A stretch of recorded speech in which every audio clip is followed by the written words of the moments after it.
guys, welcome to Stacking the Shelves for, I don't know, it's probably been about 4 or 5 weeks.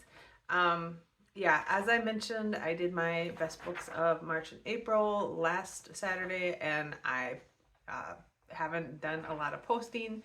I am dealing with a lot right now personally, both because of the second house we bought and because of, just transitional stuff with my son getting older and going to his senior year at high school soon. Um, Anyways, so I did get 21 books um, over the last like 4 to 5 weeks. I do read like 3 to 4 books a week, so that is pretty, in keeping. I've been doing a very good job keeping my to be read pile manageable. Um, and with that said, I will start going through them. So first I'll go through review books. And I probably should have like read a little bit more about some of these review books because I don't remember what they're all about. So I can't really give a synopsis, but I will show a picture of them over there. You can go read on Goodreads or Amazon or something if you want to read more about them. Okay, so the first one I got for review is Navigational Entanglements by Aliette de Bodard. I got this from NetGalley. It publishes in July. It's I believe it's a science fiction sort of thing. So that's all I know about that. The second book I got for review is Service Model by Adrian Tchaikovsky, and I think I said that last name right, but I'm not sure. This comes out June 4th. I have already read this. I got it both on audiobook and ebook for review. I ended up listening to the audiobook. The author narrates it himself, and he did a really good job. He's an excellent narrator. I did not know that. And this is the first Adrian Tchaikovsky book I have read, and I would like to read more because I really, really love this book. This is set in a future Earth that's somewhat post-apocalyptic and is told mainly from a robot butler's point of view. And humanity has kind of messed stuff up, and they left a whole bunch of robots around that are trying to figure out how to operate when they don't have humans to give them commands and protocols to serve. So it was very funny and also kind of heartwarming, and a lot again about like what makes somebody human, kind of some artificial intelligence things there. Yeah, I would highly recommend that if you are at all interested in kind of like a sci-fi, humorous, like post-apocalyptic AI read. All right, the next one I got for review is The Crescent Moon Tea Room by Stacy Savinsky. This doesn't come out until October, so I have not read this one yet. And I'm gonna be honest, I don't know a ton about it. It sounded very like cozy fantasy when I read the synopsis, and I've been into that. So I went ahead and requested it to review and got a copy of it. The next one I got for review is Perfectly Wicked by Lindsay Levice. This comes out in September. And again, I have not read this one yet either. I believe this looked more like a paranormal romance type of read. But I will put a picture of it over here if you want to learn more about it. And again, I apologize. I just have not had time to like sit down and figure out what all these are about. The fifth book I got for review is Disturbing the Dead, which is the third book in the A Rip Through Time series by Kelly Armstrong. This publishes in May this month, so I believe by the time I post this, it will already be out. I did read this. I liked it the best of all the books in the A Rip Through Time series. This is not my favorite like time travel series by Armstrong. I do like the Stitch in Time series a little bit better. My issue with this series is that it's very like police procedural, but in Victorian times in Scotland. And sometimes the amount of detail that is gone into just really slows the story down. And it seems like it's very, very deliberate, and I get a little bit bored. I did enjoy that this one in particular is dealing with an Egyptian mummy, and it goes into some Egyptian mythology. Ironically, I read 2 books back to back that went into that because I also read Flight of the Scarab by Anne Renwick, which is also dealing with an Egyptian mummy, which was just weird, but sometimes that happens. And so I did like this, and I also liked my other beef with this series has been that the whole premise is that it's a police detective from modern time that finds herself waking up in the body of a Victorian maid back in the 1800s. And so she, I believe it's 1800s. Anyways, that is how the story starts, but it never really plays into the story. Like, she talks about how things are different in this time and blah blah blah blah, but you don't really find out like why that happened.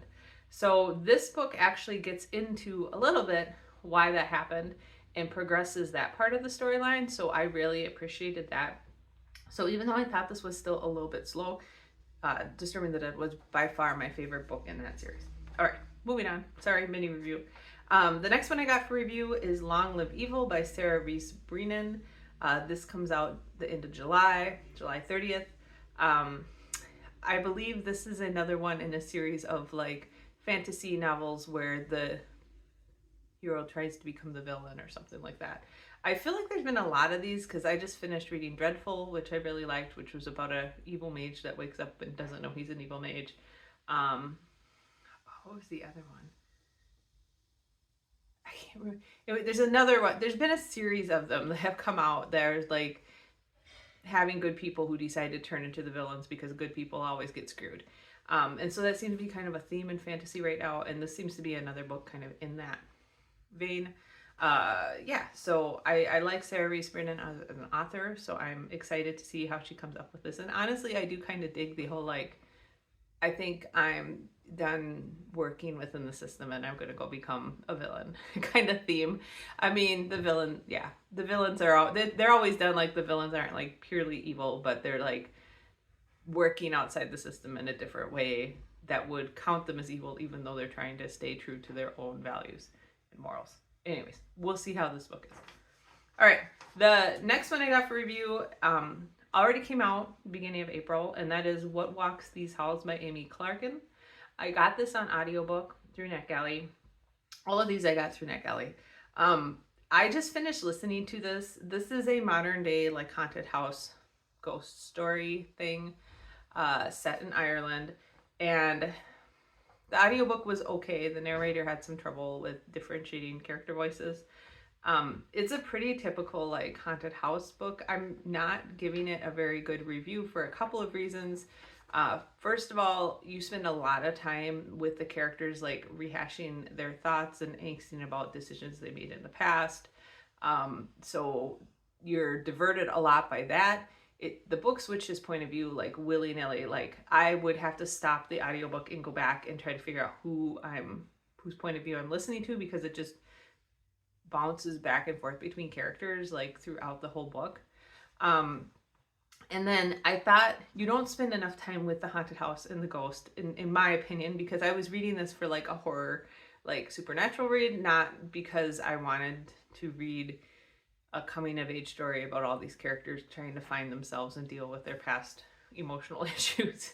So, I mean, if maybe I just approached it the wrong way, but, and then I thought the ending was just very unsatisfying. Like there's all this build up, and the way it summed up was just very stereotypical, I will say.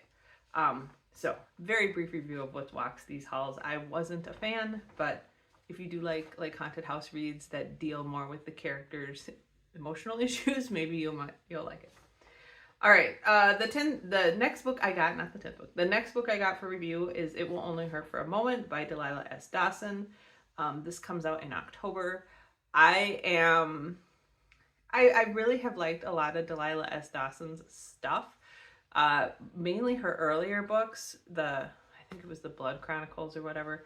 And she's done some other interesting things, other interesting stories too. So I actually don't have a synopsis of what this is about, but it sounded interesting and I am a Dawson fan, so I went ahead and picked that up. Next one I got for review is Buried Deep in Other Stories by Naomi Novik. I'm a huge Naomi Novik fan. I was really excited to see a short story collection from her coming out. This comes out in September. Got this from NetGalley again. Yeah, I don't do a lot of short story anthologies because I find them a little challenging to review, and I prefer like full-length stories, but I am excited to see when Novik comes up in this because I'm a big fan. All right. And then the last book I got for review is The Cautious Traveler's Guide to the Wastelands by Sarah Brooks.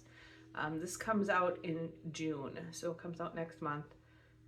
I don't know a lot about this either. I believe it's like a post-apocalyptic setting, but in like a cozy way. At least I think that's what I got from the synopsis.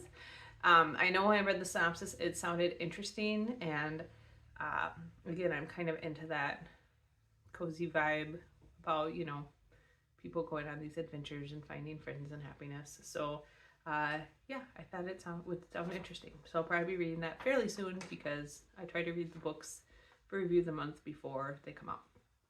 All right, then I did buy 3 books. The first one I bought was Half a Soul by Olivia Atwater, and this is the first book in the Regency Fairy Tales. I've had this one on my list to read for quite a while.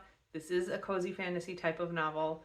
I just have not been able to get it through the library, and so I had some ebook credits built up on Amazon, so I went ahead and just got it through there. The second book I bought is Grand Tour by Elizabeth Chatsworth, which is the second book in the Brass Queen series. I loved the Brass Queen. This is a steampunk adventure series, and I thought it was fantastic. It was just one of my favorite books of, I think it came out last year, but whatever year it came out in, it was one of my favorite books I read that year. I had no idea that another book was coming out in that it was going to be a series, so I was super excited to see it. So hopefully reading that soon. I'm getting a little behind on like series books that I got to catch up with. And then the third book that I bought is Ghastly Mistake, the 5th book and final book in the Madame Chalamet Ghost Mystery series by Bird Nash. This is it's actually set in a fantasy world, but it's very much a Victorian type of feel, and it's about a woman, Madame Chalamet, who's she's an oldish woman. She's in her mid-30s, not that old, but she can see ghosts, and she ends up helping the police solve mysteries around them. There's a bit of kind of a slow burn romance going in there, and I've really enjoyed this just because Madame Chalamet is very much like her own person. She's self-sufficient and very strong-willed, and has a little bit of that like I do things for myself kind of attitude that was not very typical in Victorian era. And so it's got a lot of humor in it, and I've been really enjoying those and excited to see how that series wraps up. All right. I did I actually borrowed 2 audiobooks, but I can't remember what the second one was right now, and I didn't write it down. So the first audiobook I bought was The Last Colony, which is the 3rd book in the Old Man's War series by John Scalzi. I have been listening to these with my husband when we drive up to Duluth, so we're slowly getting through that series, and we'll leave it at that. I can't remember what the second one was. Maybe I'll include it in my next haul.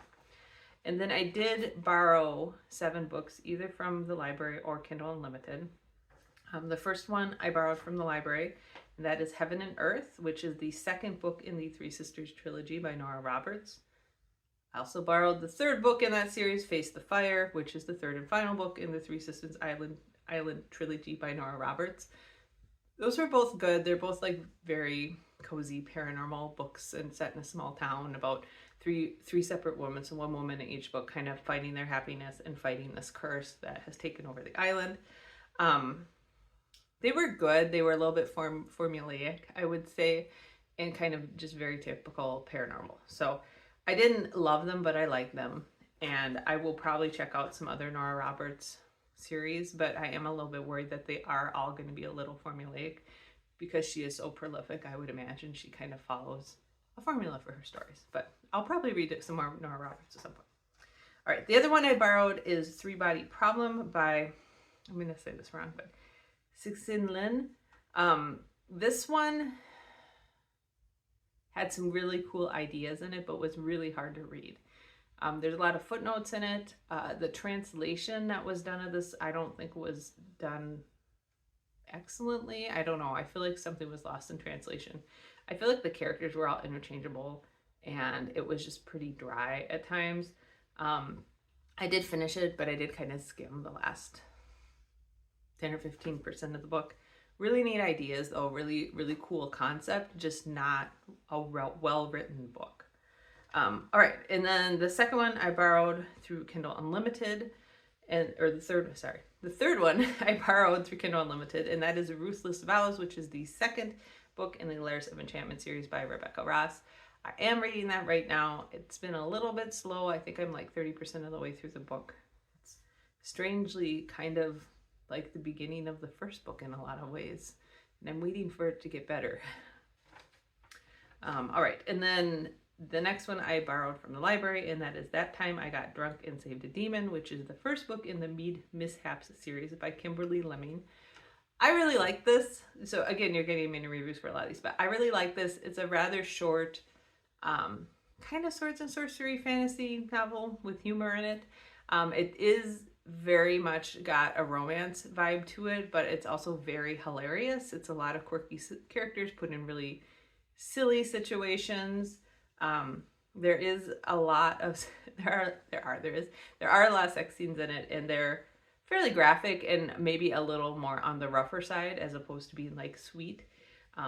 But I thought all in all this was a hilarious book, and I thoroughly enjoyed it, and I will continue on with that series. My only complaint again was probably it feels a little rough at times, like a little more fan fiction-y, but just because the writing doesn't flow quite as well as I had hoped, but I still really, really liked it and really enjoyed it. All right, and then the last two books I got from the library I have not read yet, and the first one of those is Lucretia and the Croons by Victor Laval. I really have enjoyed the two Victor Laval books that I've read, so I decided to go back and get a couple of his older ones from the library. So Lucretia and the Croons is a shorter one. And then the second book I borrowed from the library that I haven't read is A Pirate's Left for Tea, which is the second book in the Tomes and Tea series by Rebecca Thorne. I read the first book. It's a very cozy fantasy type thing. It's about, there's a tyrant queen, her personal guard decides to leave service, which makes her a traitor. And then the most powerful mage in the world is her girlfriend, and they take off and decide to start this tea store slash bookstore in this small isolated town. Of course, a lot of the problems that they are faced with kind of follow them, and this town has its own problem of a dragon infestation. And so the whole book is about them like trying to start their store and fighting the dragons and dealing with the one woman being a traitor and the other woman having these magical obligations to help people with her vast magic. I really liked it. It's got a very like cozy sense of community. There's some adventure, a lot of action and magic. So I am looking forward to reading A Pirate's Life for Tea. I know the series doesn't have great reviews on Goodreads, and I'm not really sure why. I think maybe like nothing in it was really surprising. It was just kind of a fun escapism read, I guess. So maybe that's why people don't like it. It's just kind of a fun, humorous, fantasy, cozy read. So that's the last one there. So that was quite a bit to go through. Again, 21 books. Yes, I will be trying to continue to post Stackage Shelves once a month, and best books I read in the month, either once a month or once every other month, like happened this last month. As I mentioned in my last post, we have been very busy. There's a lot of change going on in our lives right now. You know, my son's getting ready to apply for colleges in a couple months, and working and all that. So that's kind of a change for us. We are trying to renovate this house up in Duluth. We are planning to sell this current house in about a year. And that involves like, I'm starting to go through every closet drawer, everything, and try to like get things boxed up, get things gotten rid of. I think we have been to various donation facilities like 3 or 4 times in the last couple weeks. Just trying to clean things up so that when we do go to sell it, it's easy to make the transition. The whole idea behind getting this house earlier in Duluth was that we can move everything up there before we sell this house and kind of have an easier transition. It's always really tough when you're trying to like the chain of events of trying to like, you know, close on this house and get everything moved out into this house. And so we just tried to make it easier ourselves. And that's what we've done on previous times we've moved. Like when we moved into this house, we ended up selling our other house really quickly before this house was finished. So we moved everything into storage and were with my parents for a while and then moved into this house. And so we had time, I guess, to move into this house, and we like to do that gradually. So, yeah. And then, work has been going fine. It's, ebbs and flows. Sometimes I have weeks that are super busy and sometimes I have weeks that are less busy. But things are going, so I'll just leave that at that. It's been fine. Anyways, with that, I hope you guys got a lot of great books to read over the last few weeks, and I will talk to you next month with best books I read in May, hopefully. If not that, I'll at least do a stocking on the shelves. All right, talk to you guys later. Bye.